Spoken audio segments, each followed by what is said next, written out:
अध्यक्ष महोदय, मैं आपका धन्यवाद देता हूं कि आपने मुझे महामहिम राष्ट्रपति जी के अभिभाषण पे बोलने का मुझे समय दिया है। अध्यक्ष जी, मैं सबसे पहले आपका अभिनंदन एवं अभिवादन करते हुए आग्रह करना चाहूंगा कि मुझे बोलने के लिए जो समय दिया है, मैं उसमें से 2 मिनट का समय महाकुंभ हादसे का शिकार लोगों की आत्मा की शांति के लिए खड़े होकर के मौन रखना चाहूंगा। अगर किसी अन्य को भी सच्चे मन से मृतकों के प्रति सच्चा भाव है तो वो भी हमारे सांसदों के साथ खड़ा होकर के ये मौन श्रद्धांजलि अर्पित कर सके। ये माननीय अध्यक्ष महोदय, अगली लाइन अध्यक्ष महोदय, ये विषय अध्यक्ष महोदय, आप सीनियर लीडर हैं। अध्यक्ष महोदय, ये अधिकार आपका है, कभी नहीं रही। ये अधिकार विषय आपका है, मेंशन करते हुए भरोसा है इस विषय पर मौन कर दिया था, इसलिए अध्यक्ष का अधिकार है। हाँ, मैं वही अध्यक्ष महोदय, ये जो बात मैं शुरू कर रहा हूं, जहां मैंने मौन 2 मिनट के लिए श्रद्धांजलि की बात की है, ये अधिकार मेरा नहीं है अध्यक्ष महोदय, ये अधिकार आपका है।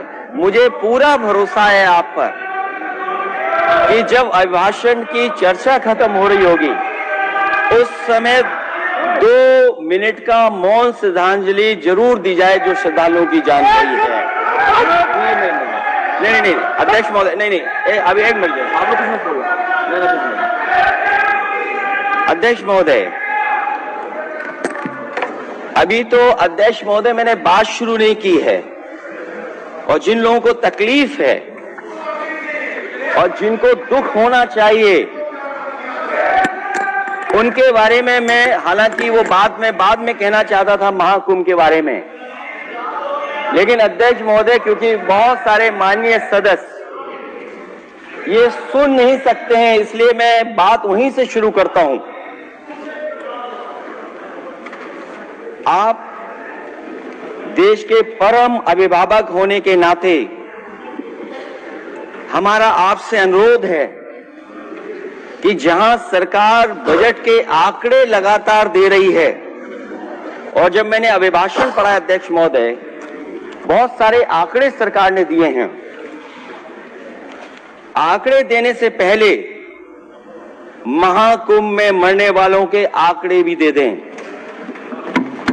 महाकुंभ की व्यवस्था के बारे में स्पष्टीकरण देने के लिए मेरी मांग अध्यक्ष महोदय, सर्वदलीय बैठक बुलाई जानी चाहिए।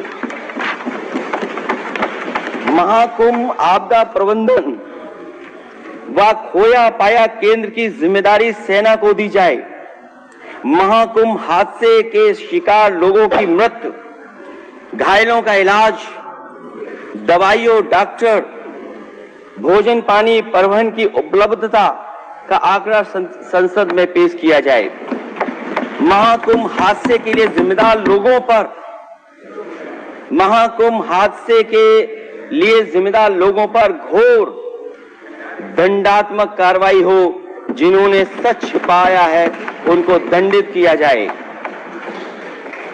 अध्यक्ष महोदय, हम डबल इंजन की सरकार से पूछते हैं, अगर अपराध बोध नहीं था तो आंकड़े दबाए, छिपाए और मिटाए क्यों गए हैं? सच छिपाना और मिटाना भी तो अपराध है। इसका दंड कौन भुगतेगा अध्यक्ष महोदय? जहां इंतजाम होना चाहिए था वहां प्रचार हो रहा था। एक धार्मिक समागम में डबल इंजन का राजनीतिक प्रचार अशोभनीय है, निंदनीय है। इतने बड़े हादसे के बाद कम से कम अब तो वो होर्डिंग उतरवा देना चाहिए। अध्यक्ष महोदय, महाकुंभ की जो तैयारी हुई, जो हम लोगों ने जाना वहां पर, महाकुंभ न केवल 144 साल के लिए ये कहा गया, बल्कि ये भी कहा गया कि पहली बार धरती पर इस तरह का डिजिटल और जो आधुनिक चीजें हैं, टेक्नोलॉजी, उसका इस्तेमाल कर करके महाकुंभ होने जा रहा है। सीसीटीवी, ड्रोन, लाइव स्ट्रीमिंग के आधार पर जिनका दावा था कि वो डिजिटल कुंभ करा रहे हैं, वो मृतकों की डिजिट नहीं दे पा रहे हैं। एक तरफ तो जो लोग डिजिटल डिजिटल डिजिटल अध्यक्ष महोदय कहने को थकते नहीं हैं, लेकिन जब कुंभ में इतना बड़ा हादसा हो गया है तो यही सरकार डिजिट नहीं दे पा रही है। हमारे अपने लोग मारे गए हैं, जिसमें परिवार का हर रिश्ता दिवंगत हुआ है। किसी की माता, किसी के पिता, किसी की बहू, किसी की बेटी, किसी का भाई बहन, चाचा चाची। बच्चों के आंकड़े तो अभी तक नदारद हैं। खोया पाया केंद्र ही लोगों को तो नहीं मिल रहा है, जो खोया पाया केंद्र था उसको भी लोग पा नहीं पा रहे, ढूंढ नहीं पा रहे। अध्यक्ष महोदय, कुंभ कोई पहली बार नहीं हो रहा है। कुंभ का आयोजन सदियों से होता आया है। हमारे पौराणिक और हमारे इतिहास के दस्तावेज ये बताते हैं कि समय समय पे जो भी सरकारें रही होंगी, जिसका भी राज रहा होगा अध्यक्ष महोदय, उसने महाकुंभ या इस तरह के कुंभ का आयोजन किया है। एक तरफ तो वो कि जो 144 साल बाद महाकुंभ होने जा रहा है, उसका इतना प्रचार किया। और मैंने तो कई टीवी इंटरव्यूज में, कई समाचार चैनलों पर यह बात सुनने में आई और सुनते रहे हम लोग कि सरकार ने 100 करोड़ लोगों के आने का इंतजाम किया है। और अगर 100 करोड़, अध्यक्ष महोदय, अगर ये बात गलत है तो मैं रिजाइन आपको देना चाहता हूं।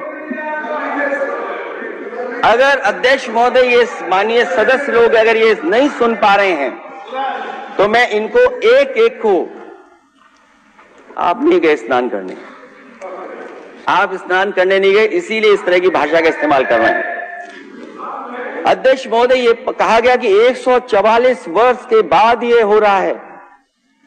जहां तक मेरी समझ और जानकारी कहती है, जो एस्ट्रोनॉमी और एस्ट्रो चीजों को समझते होंगे वो ये स्वीकार करते होंगे, जो भी कुंभ होता होगा वो 144 वर्ष के बाद ही होता होगा।